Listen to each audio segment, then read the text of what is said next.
Hai, Laikul Fahri di sini. Hari ini aku mau share ke kalian kamera terbaik, tapi ini terbaiknya tuh spesifik, guys. Terbaik untuk multicam live streaming. Kita bahas hanya untuk kebutuhan multicam live streaming aja karena emang kita beli kamera jarang dipakai buat foto, jarang dipakai buat yang lain ya, selain dipakai buat live streaming dan video. Dan jawaban dari judul video ini, apa sih kamera terbaik untuk live cam di tahun 2025? Adalah Sony ZV E10. Apa sih yang mendasari aku bilang Sony ZV-E10 itu jadi kamera yang terbaik buat live multicam di tahun 2025? Ya mungkin ini udah 2026 juga ya pas kalian nonton, tapi aku rasa masih relevan sih. Alasannya tuh karena dari segi harga dan kualitas, dia tuh price to performance-nya tuh oke banget. Jadi kalian bayar harga yang sesuai sama kualitas yang kalian dapatkan. Aku juga ngomong gini bukan berarti aku nggak pernah pakai kamera lain ataupun yang lebih tinggi ya. Aku pernah pakai kamera Sony NX800 yang mana itu adalah kamera buat live banget lah. Tapi aku kok pakai itu, satu berasa kemahalan. Yang kedua kualitasnya nggak sebagus itu sih guys. Ya oke aja. Nggak tahu ya nanti aku bakalan dihujat atau enggak ya. Dan kesimpulanku ketika pakai kamera NX800 itu aku nggak cocok pakai kamera NX. Aku yakin juga sebagian besar dari penontonku nggak cocok sih pakai kamera NX. Harganya mahal, kualitasnya biasa aja. Terus aku juga ada Sony A74. Yang sedang aku pakai ini Sony A74 guys. Nah A74 ini bisa dibilang worth it kalau misalnya teman-teman tinggal di kota dan dapat job-jobnya tuh setiap hari. Kemudian mungkin harga jasa jobnya tuh di atas 5 jutaan.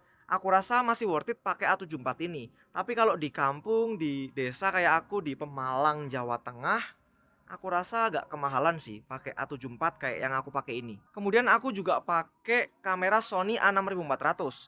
Nah, si A6400 itu sebenarnya masih cocok dan masih worth it.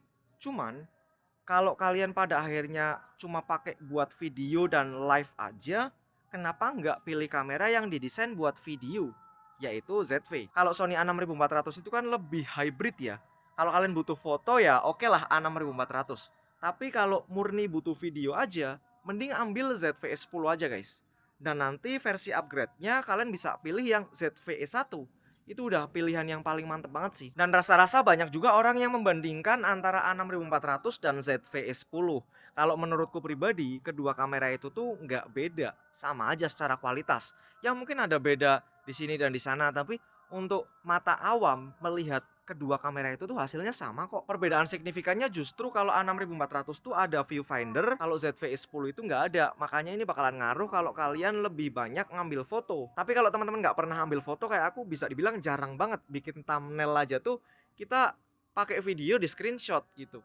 Ya mending pilih yang ZV-E10 aja. Kemudian kalau misalnya teman-teman bener-bener fokus di video, pakai ZV-E10 juga enak.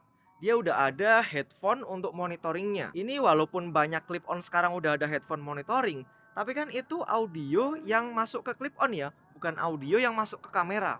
Jadi ya tetap jadi nilai plus kalau misalnya teman-teman main di video tuh ZV lebih oke lah.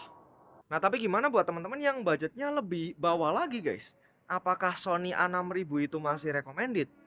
Ya aku rasa kalau sekedar untuk memulai, kalau kita nggak ngomongin bisnis ya kita ngomongin mulai. Ya A6000 masih bisa lah guys. Malahan kalau misalnya teman-teman benar-benar mau belajar gitu ya, atau untuk media-media pondok, media-media sekolahan yang ya budgetnya susah lah ya. Mungkin A6000 dan A5100 itu masih bisa jadi pilihan. Karena ya dia baterainya masih sama, lensa mountingnya masih sama. Jadi bisalah nanti kita investasi di lensa dan begitu ada budget lagi, lensanya di-keep, kameranya diganti, seperti itu. Paling kelemahan dari Sony A6000 dan A5100 itu dia belum ada input mikrofonnya. Jadi teman-teman perlu record terpisah dan disinkron gitu ya. Nah, kemudian ini aku ada rekomendasi kamera lagi, tapi ini khusus buat teman-teman yang udah punya kamera ya. Jadi ini adalah kamera terbaik tapi cocok kalau kalian jadiin kamera kedua bukan kamera utama. Nama kameranya adalah Obsbot Tail 2. Obsbot Tail 2 ini adalah kamera PTZR yang sangat fleksibel banget buat dipakai di event multicam. Obsbot Tail 2 harganya cukup mahal guys, di 21 juta. Tapi kalau misalnya teman-teman udah profesional dan butuh kamera tambahan, aku rasa 21 juta tuh investasi yang cukup worth it kok. Apalagi kalau misalnya mau dibandingin sama NX series, kualitas gambarnya sangat bisa bersaing, cut to cut sama mirrorless aja masih aman. dan secara teknologi ya udah menang jauh guys kalau dibandingin sama NX series. Yang paling aku suka dari Opsbot Tail 2 itu adalah dia udah ada NDI-nya dan kita bisa kontrol dari jarak jauh. Tarikan kabelnya tuh cukup satu kabelan aja. Dengan satu kabelan itu dia bisa bawa gambar via NDI, dia bisa kontrol kameranya via Fiska, dan dia juga bisa power over Ethernet. Dengan satu tarikan kabel aja dari FOH ke panggung atau ke titik-titik manapun, cukup narik satu kabelan aja udah bisa kontrol, kirim gambar, dan mempoweri kameranya. Itu menarik banget sih buat jadi kamera kedua. Tapi kalau misalnya kalian baru beli kamera, ya aku saranin ambil yang ZV-E10 aja. Kalau teman-teman ada pertanyaan atau misalnya mau mengcounter pendapatku ini, boleh silakan komentar aja di bawah ya. Sampai ketemu di video-video selanjutnya. Matur nuwun.